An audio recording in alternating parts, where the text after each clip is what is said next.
केंद्र गृहमंत्री अमित शाह इस्तीफा दाबी विक्षोभ संविधान 75तम वार्षिक उपलक्षे राज्यसभा आलोचन भाग नहीं केंद्र मंत्री अमित शाह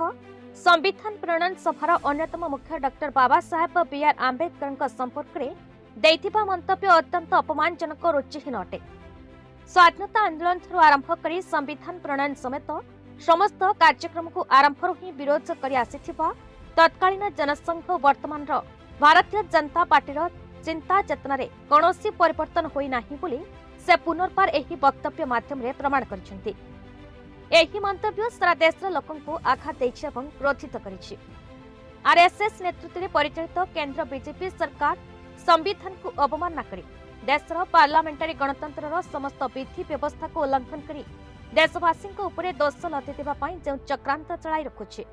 आम देशर जनगण ताहा कदापि कराई देबे नाही बोली गत निर्वाचन फलाफल माध्यम रे मत स्पष्ट करथिले मध्य तानाशाही कार्यक्रम गुड़िक माध्यम रे कार्यकारी करबा पई उद्यम करुछंती बोली सीपीआईएम तरफ अभियोग करा जायछि। गणतंत्र मंदिर पार्लियामेंट रे जेभली भाबरे गुंडाराज करा जाउछि मिथ्या अभियोग करा जाउछि एहार प्रतिपाद रे आज सीपीआईएम तरफ एक प्रतिपाद सभा यात्रा ग्रामांचल एसपी ऑफिस बाहरी जिलापाल ऑफिस पर्यंत चलीथा।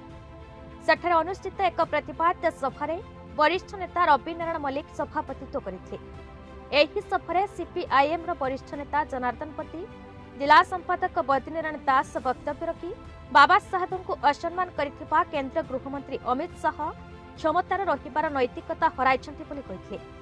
तेणु तुरंत इस्तीफा देबा पई दाबी करिथिले। अन्यमानक मध्य कटक आंचलिक कमिटी संपादक प्रताप महापात्र चौतरा आंचलिक संपादक रमेश बेहेरा वरिष्ठ नेता रवि नारायण मल्लिक कृषक सभा नेता विष्णु बेहेरा डंबरधर साहू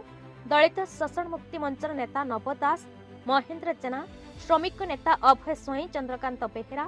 बस्ती महासंघर नेता अजित कुमार लेंका कुंज बिहारी पंडा प्रमुख यह कार्यक्रम नेतृत्व नहीं।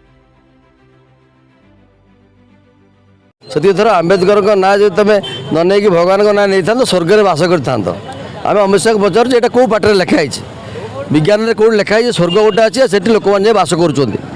प्रमाण देवा दरकार और लोक मान भितर अंधविश्वास कुसंस्कार प्रचार करने योजना जो आरएसएस से तार गोटे अंशविशेष और से जो कथा कहते देश में समस्या प्रबल दरदाम बढ़ुची बेकार चाकरी बेकार मैंने कम पाऊना चाषीर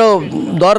फसल दर मिलूनी जो सारा देश में आर्थिक मांदाबाद चालू रही 80 लाख पाखापाखि छोट छोट कारखाना बंद रही देश अवस्था जो खराब से पार्लियामेंट से कथा आलोचना नक 47 मसीह कौन होता 36 मसीह कौन होता 52 बेकार मसीह कौन होता ताको आलोचना करवा एवं आंबेडकर भाया जड़े पृथ्वीर सब ज्ञानी लोक आम देश आज पर्यटन सर्टिफिकेट हिसाब करेंगे सी आज भी 1 नंबर रही पाठ को कहीं टच करना जार सर्टिफिकेट ना जो दल नरेंद्र मोदी दल जो तड़ीपार मुख्यमंत्री जो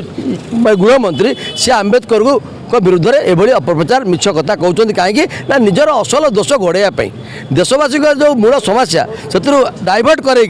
लोकों पाखे गोटे बेकार प्रसंग आनी थोड़ा मुंड बोझ लोक काटे ए निर्वाचन लोक प्रस्तुत होकर अच्छा निश्चित भाव में पहुँचब जनसाधारण स्वर से शासन पाखे पहुँचापी समय लगिपे किंतु पहुँचो महात्मा गांधी जो स्वर उठे अनेक लोक थट्टा परिहास करते आंबेडकर जो प्रतिवाद करते जातिगत निर्यातना विरुद्ध रे खूब कम लोक समर्थन करते किंतु शेष सारा देश सारा दुनिया सेटा ही हूँ मनीष समाज मुक्तिर मार्ग बोली ग्रहण कला आज एमाने क्षमतार दंभ देखा पैसार दंभ देखा कि सत्वे लोक तो 60टा सीट कमेले लोकसभा इलेक्शन कमिशनर तांकर इलेक्टोराल बॉन्डर पैसा इलेक्टोराल बॉन्ड अवैध है कि पैसा जबत है नहीं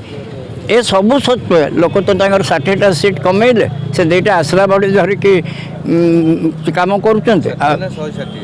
60 303 थी 240 है